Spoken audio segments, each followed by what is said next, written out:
নমস্কার বন্ধুরা, আবারও চলে এলাম একটি নতুন রেসিপি নিয়ে।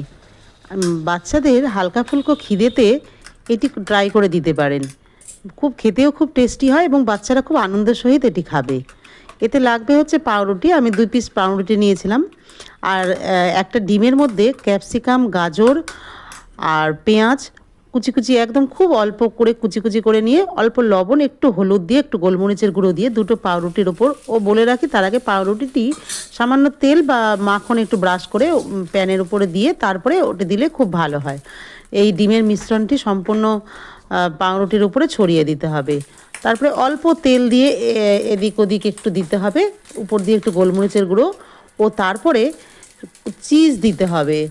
দুটো পাউরুটির মাঝখান দিয়ে বেশ ভালো পরিমাণেই চিজ দিতে হবে।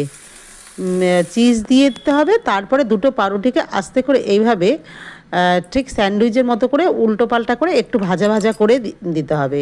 বেশ মুখে দিলে চিজটা গলে এত সুন্দর টেস্ট হবে, ভীষণ ভালো লাগবে। বাচ্চাদেরকে দিতে পারেন, খুব ভালো হয়। কেমন লাগলো বন্ধুরা রেসিপিটি?